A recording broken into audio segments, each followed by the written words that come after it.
Bonjour. Bonjour, c'est Gifosseur. Évidemment, c'est de Roger Assis, Gifosseur à Abidjan depuis 2016. J'ai commencé la Gifosse par le biais d'un ami que j'aimerais saluer au passage. Eric Yapo, s'il te plaît, te lever. Je veux te rendre cet hommage-là. Voilà. C'est grâce à lui aussi, Gifosseur. Et on a commencé tranquillement en 2016. C'était assez compliqué. On ne concevait pas bien le projet, le programme GIFOS. Mais on essayait et j'ai commencé par ma famille. J'ai commencé à dire autour de moi, je suis GIFOSeur. J'ai des contacts à Jumia. Je peux passer des commandes pour vous. Ainsi de suite, ils ont commencé à me proposer des commandes que je passais pour eux. Après, c'était des amis. Des amis à qui je disais, je peux vous passer des commandes pour vous au bon prix. Vous êtes livrés, il y a des garanties. Ces amis ont eu confiance, ils m'ont confié des commandes, ainsi que des connaissances. Donc j'ai d'abord utilisé mon entourage comme potentiel client. Ensuite, je ne suis pas resté là, j'ai cherché des techniques aussi numériques, sur les réseaux sociaux, sur des pages de vente et tout ça. Donc j'y allais. Je proposais je faisais des offres là-bas, je faisais des propositions. Les gens me revenaient. Je suis parti même, je me suis inscrit au service vendeur. Juste pour comprendre un peu comment Jumia marche. Je me suis inscrit à Jumia Affiliation. Bon, je crois affiliation, c'est ça, Eric. Voilà. Donc pour comprendre tout le processus, j'étais seller, j'étais GIFOSeur, j'étais un peu tout. Donc quand il y a des rencontres de vendeurs, par exemple, j'y allais juste pour prendre des photos. Je prenais des photos, il y avait Jumia un peu partout. Je publiais sur mon Facebook. Ah, ben ce mec, il a Jumia. Ah, ok. L'objectif était clair, c'était de me rendre populaire par rapport à Jumia. Il faut qu'on me connaisse en tant qu'un mec qui a des contacts, qui a Jumia. Et c'est comme ça, petit à petit, selon la campagne de, je crois, BF 2017, bon, 2016-2017. Et on était là, on a commencé la promo.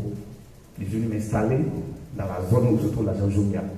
Puis je suis là, je prospectais maintenant, trouver des clients. En ce temps, Améloïse n'existait pas encore. Donc j'étais dans la zone, j'étais dans un cyber.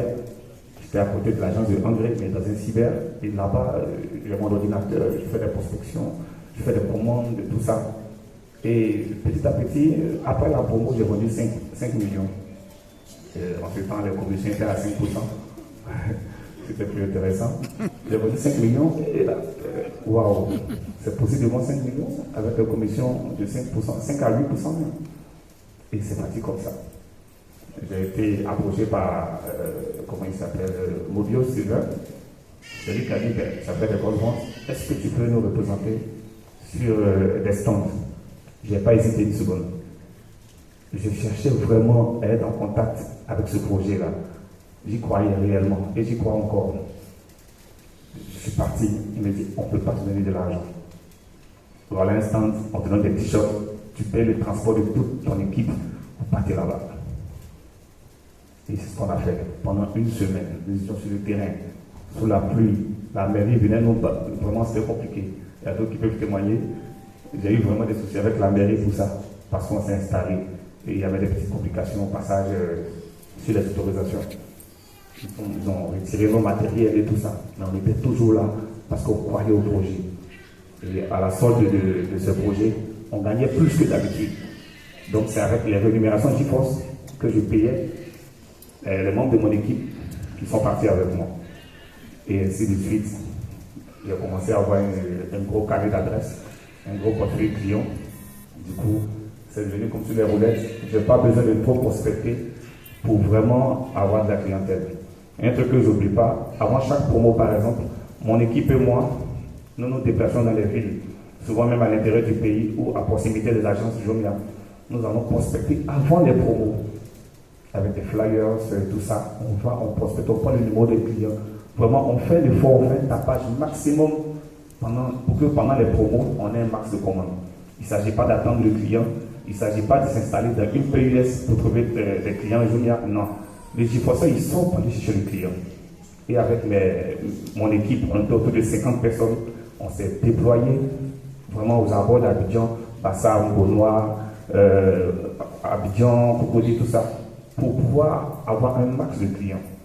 Donc c'est une expérience personnelle. Je me rappelle dans une promo où mon équipe et moi, nous avons fait 150 millions de ventes.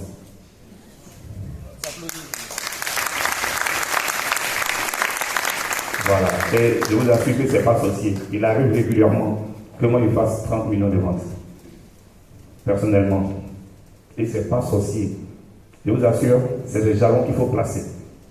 Et pour donner un conseil aussi, je me rappelle d'un film que j'ai regardé, je crois, Le Loup de Wall Street. J'aime bien raconter cette anecdote parce que c'est vraiment là qu'on distingue le chiffreur standard ou bien le vendeur standard et puis celui qui veut évoluer dans cette activité. Ils ont demandé à un commercial, vends-moi ce stylo. Il a pris un stylo, c'est le stylo qu'il doit vendre. Il a commencé à faire l'apologie du stylo. Le stylo écrit bien, le stylo est joli. Mais quand ils ont donné à un autre, on dit vends le stylo.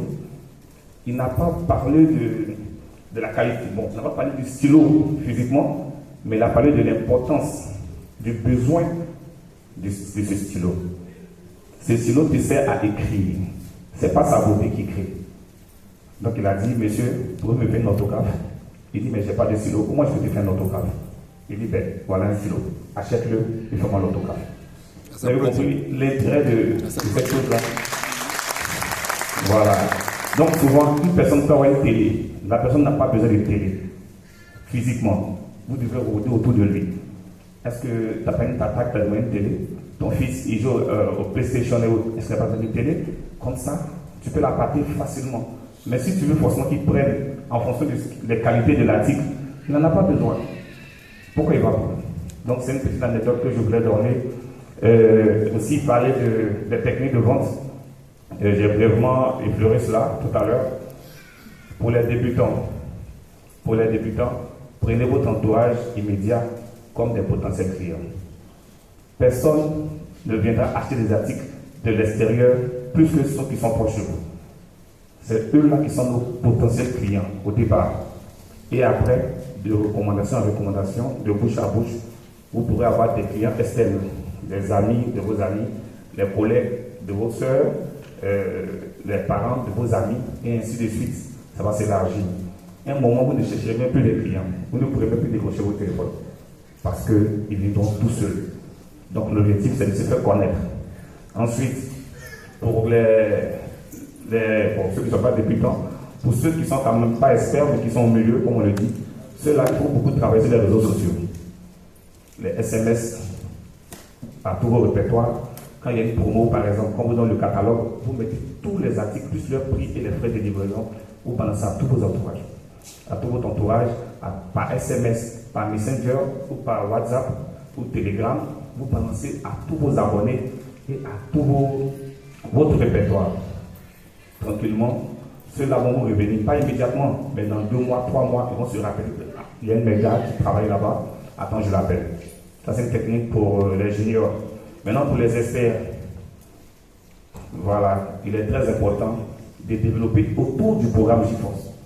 Il ne faut pas seulement se contenter que de la vente physique, des commissions directes. Non. Moi, quand j'ai entendu parler du programme de parrainage, je n'ai pas hésité. Je n'ai pas du tout hésité. Pourquoi ne pas bénéficier des retombées d'une personne qui travaille? C'est-à-dire qu'il gagne de l'argent, par ricochet, moi-même je gagne de l'argent. Avec on a vécu des difficultés, on a eu des baisses de commission. Mais pourquoi ne pas profiter du parrainage pour combler ces baisses de commission à la GIFOS?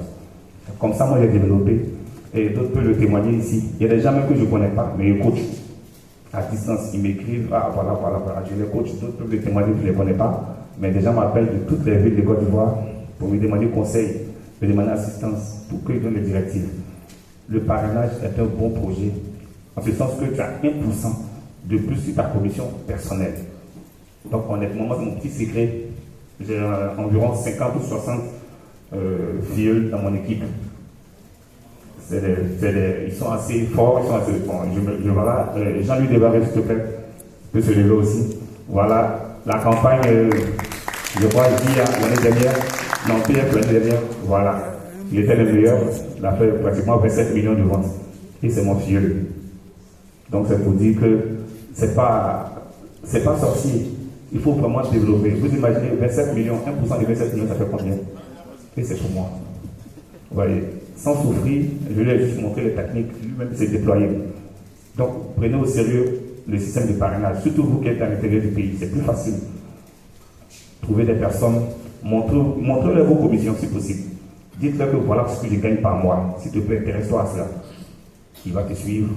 Tu le coach, pilote un peu ses projets, tu lui donnes quelques commandes pour le motiver. Dès le premier mois qu'il voit qu'il y a une commission, c'est fini. Et tu le coaches au fur et à mesure. Quand il va évoluer, il aura aussi des fuels dans son équipe. Voilà. Je crois que c'est un peu tout ça que je voulais donner comme astuce, comme anecdote et conseil. Vraiment, force à tous et bonne continuation avec la vie.